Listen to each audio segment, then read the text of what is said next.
eningizimu enyakatho ephela nshonalanga la kufinyelela khona lelikhasi lingumsakazo wababelievers uSwatini evela bomakhelwane nangesheya kuma diaspora ngoba isibongo sami kuleli hlelo lelinimandla ngihambi ngethwana ngihamba nemgcotsho kaNkulunkulu the great Khula Matimon ukazapha itule embekelweni la kujika khona emakhumbu uthandazela abantu labagulako baphile gaza banedinkinga a prophet emacetha abathazele babe delivered baphile bahambe ebisheni bempilo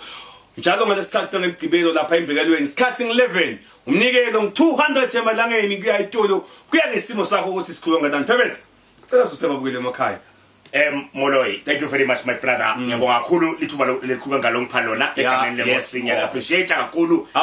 egameni lenkosi angicela my brother ngivusele kuwe egameni laJesu Nazareth ngedlule ngivusele kubabukela kumakhaya ngitsima swatlamahle ngiyavusela kakhulu egameni lenkosi umprofet wendo your favorite prophet kula madimoni egameni lenkosi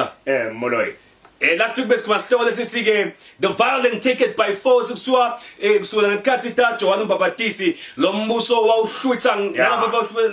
bawuphanga bebawuhlwitha ngendluzula besisho kanjalo ke namhla kusele sibuya kohlwitha ngendluzula lokusila namhlanje Phebethe ngifuna sikhulumise indzaba lenkulu ema generational poverty delays and stagnation lento yokuthi inhlupheko isekhaya kumanzela nomfela ndzawonye usekhaya yini lento le Phebethe Moloi egameni lika Jesu thank you very much my brother indzaba le very serious and very important and crucial singalo ngokuthi sinake kakhulu ngoba impilo tebantu namhlala kumakhaya egameni lenkosi bangafakaza bathi impilo yami mina imenza wonye akutiboni ukuthi kuqala umnyaka ngibheke phi nempilo akutiboni ukuthi kuqala umnyaka ngibheke phi nempilo enzaba ithi manje mina konke lenkwentako nje akuphumeleli akuhambi kahle so Moloi indzaba lenkulu impilo yemuntu iyabanjwa kuma cases asekhaya kibo iyabanjwa mhlawumbe ebuthakathini basekhaya kibo iyabanjwa mhlawumbe Moloi egameni lenkosi ethinkingeni nowakhe ku bloodline yasekhaya kibo ukuthi ekhaya baba wafa ahluphe make wafa ahluphe mkhulu wafa eswele lokho wafa eswele egameni lenkosi so umoya lokhona basengatini yasekhaya lodzinga ubreakwa masikhuluma brother ngenzaba generational poverty sikhuluma ngalendlala my brother Nkosi yami yindlala yemsebenzi indlala yemendo lakhaya indlala yemali lakhaya indlala yekudla lakhaya akunaletiko konke nje la khona kunendlala egameni lenkosi noma ungafiyathwa kuyaqasha emsebenzini wena bayakweka bakashambi kwakho you are invincible yini my brother kunendlala nje yasekhaya kini lelandzelako egameni lenkosi basikhuluma ngama delays sithi manje Moloi nempilo yakho konke lokuthinzako akuphumeleli kuyasisimba noma uqala ibhizinisi yasisimba Donsa Matima ufuna ushade manje yasisimba egameni konke lokwentiwa nje kuyasisimba so indzaba Moloi emoya uma delays empilweni yakho lento ingaba ubuthakathi lento ingaba ukuthi wena ufute bokhokho omkhulu bakho awuka break manje lento le Moloi umntalo wakho akayibreakanga lento kanzi namkhulu akayibreakanga lento le kunjalo lokuthi letinkomo tekuthe kulobola wena lahlekile tiyafuna sesigangeni Nkosi yami yini indzaba Phebethe Moloi ngalo mshamo lamanye amalobolo sahamba bhuti omkhulu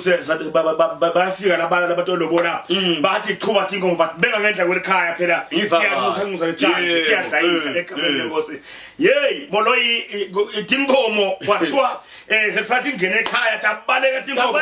ngena phakathi emahlathini kwema namalobolo seqinwa inkomo manje sekuphuma wonke umuntu kwaqinwa inkomo incanawe tatitholiwe lulaka betinalo Moloi kwaza wonke umuntu sihlaba nona babe ngidibana naye so uyabona ukuthi kune spirit esikhona labo lo muntu lotolobola la khaya kuthiwa ngeke ugelete inkomo kuthiwa ngeke ugelete inkomo la egameni lenkosi lelo kuyabambe everything iyabambelela nje egameni nesesiyahlehlizwa nalamalobolo ngoba sesihambile so umoya nje wemadilays lolandzela impilo yemuntu Phebethe ibhlungu lenzaba le nangabe lenzaba lesikhuluma kuyakuthinza lapha ekhaya lalela kusase lokusako phuthuma uye lapha etule embekoleni la kushiya khona emakhumbi kunemprofeti waNkulunkulu qhotshwe uNkulunkulu kusakuthandazele that spirit of delay empilweni yakho sitawusuka phatha umnikelo nganga-200 emalangeni and come as you are utawubona you are next in line for a miracle. Thank you Jesus. Phephethe ayikho into lebuhlungu njengokuthi uya-applya security atsabule i-application letter yakho abhalele isingane sakhe inombolo yo application letter ayifiki ku-HR kuyini lento lena Phephethe umoya my brother nangusikhuluma ngawo manje manje lento spirit lo moya lo ukuthi uma delays lo moya lo we-poverty la kufuna ukuthi kungakhanyi lutho nje mase wehle ibhadi yehleti kwakho so kuyingoti my brother lokho ukuthi umuntu ayibone imbeka moya but angawathathe ma-action ngoba indzaba once you discover ukuthi this is a spiritual battle you must stand up imbi yakamoya molo yakamoya awuyilwi enyameni no bakuthakathile usume phasi ufike the rightful weapon exactly ekula lesimo lokubhekene naso so my brother once you see the problem you must take actions you must stand up ngoba bangasuka phasi lenkinga yakho uthatha iphinza kuwe yena abantu abakho ekameni kaJesu Kristu so manje it's very important ukuthi lenkinga abasoyibonile you address the root cause ufuna kwathi ukuthi yini letimbanze talenkinga lesembi kwayo ekameni ngoba lo inkinga yonke inetimbanze tayo ngajaki ukuthi wena prophet ngithandazele ngifuna umsebenzi yini lebawuthulahlekela ngomsebenzi njalo wena akathi kwathi ufuna umsebenzi yapha awuthola umsebenzi babaqasha ngapha nangala wena uyasala inkinga awathi ukuthi le yini ibambephi lenkinga yakho kwivakala ungazukhala umuntu aqansuke uyakushiya angasasiyoveka yokuqela duku solahlekile angalala nawe ulahlekela interest ungabhala interviews takubitha thothi into basakuthi till today inkinga nje ukuthi impilo yakho imadlakadla so you need to take actions after so ubone ukuthi lenkinga yakho isuka inkinga yakho kusisuka phi ke uthi ayitholakala lapha embekelweni lalela nokuchazela umuntu uNkulunkulu ugcotshiwe ungumboniswa he's a seer number 1 utawufike a prophet kunesilogena esisho ukuthi when I see your face I shall prophesy and once I prophesy the deliverance is a showcase lokusho ukuthi angakudelive kufanele lenkinga yakho nale root cause yalenkinga imbulwe kunama patterns Phephethe ngicela usichazele ngawo about lento le indzaba my brother yamalonya generational spirit oh yes aqhubeka ngemandla baze bathi lelikhaya labula baze bathi lapha kude lo kwamhambela kahle bathi lapha angizange semngene malobozi bathi lapha kude lo kwahamba ngemoto molo le pattern itaphinza mangabe unnoticed mangabe ayebonakala langabe nje lokubanga ukuthi le pattern itiphinza okay it because lama demoni ayabona ukuthi kude lo wati like ekhaya so ke manje once the spirit sabonakala sasa siya challenge automatically itawukhatheka off itawuthubeka le ekamela Jesu Kristu ngeke brother oh blood of Jesus lenzaba ithi ifamily iqhubeka ngikuhlupheka esitulweni sayitolo nesamanje nesakusasa indlala yasekhaya indlala yayitolo indlala yamanje indlala yakusasa kuhle lakhala kumhambela kahle ema opportunities onke ayavaleka my brother lo mni athi moloyi ngaphose ngaphumelela ngoba kunehoya my brother wekuphila impilo yangaphose near success syndrome ngaphose awuthola umsebenzi ngaphose ngenza ngaphose ngalotshona ngaphose ngapromotwa kepha sekubambe kwashayisa indzaba ithe near syndrome spirit ekamele ngo so lempilo yakho iyabambeleleka iphethile letindwa takho tivinjwa ingelosi yasePeresi Nkosi yami letindwa simakathi atikhulule but ibambeke emkhathini Phephethe tibambeke kungevuleke lutho Phephethe namkhulu wabuya phethe Joyce yes Lord imali yakhe yasemayina iphuma nababe waqoshwa emsebenzini yangobholo wabuya lemsesikhwa njalo nawe umsebenzi wokulengela kuthi uyaqoshwa bese ufele njalo hayibo it's a pattern my brother ekhaya indlela seyindla khona okay ekhaya iletha akuphunyelelwa into yakhona ekhaya emathuba abavulekela ngapha nangapha wena uyasala ekhaya baphumelela ngapha nangapha wena uphose uphumelele egameni lenkosi iBhayibheli lithi inkosi naHosea number 4:6 my brother ungamfunza bantu bami babhujiswa ngenxa yokusulalwadi yes lord so what you don't confront you will repeat itawuphinza naku lokungaqonzi kusothe naku lokungalunako naku lokungasukumeli phasi naku lokungaface heads on kutawuphinza manje tawubuya nakubantu abakho uzombhaleke manje labantu bafaka ngalo ngoba bedelwa in other words umndeni ungase udiscuss the pattern yalenkinga le yasisuma phasi egameni lenkosi. It is the way of cutting that pattern. Because the pattern kungaba gula lokulapha ekhaya lobhekane nako. Yes Lord. Nakho kwafa ngebreast cancer namako wakho naye nawe lento lesesicayile esigadla siyamila. This is a pattern, it's generational, it's ngaku break lento le. Inqamulo impilo yakho ingaphinze ifanana. Yes Pepe. So my brother lento la iyayibangwe ngema foundations. Emindeni. Yes Lord. So uthola ukuthi lo mndeni lo wakha some wrong foundation noma banikela abantu ababo kuma altars ebomnyama noma banikela abantu ababo bosigujana banikela abantu ababo bathiwa bayethwasiswa. Those are wrong foundations egameni lika Jesu. Lo mndeni lo omkhulu bakhona bakha ema covenants ngalo mndeni kuthi la khaya sonke sawuphila sikhothamele lesithixo lesithixo ngiso manje lesidla yonke into ngaba inhlanhla ilelo mndeni lesithixo sibona yonke inhlanhla iseda egameni lenkosi. So there are this ungodly tradition lemikhuba yemihambo yemindeni lengasiyo imihambo lehambisana naNkulunkulu egameni lenkosi. So you need to disconnect yourself from those ungodly traditions egameni lenkosi.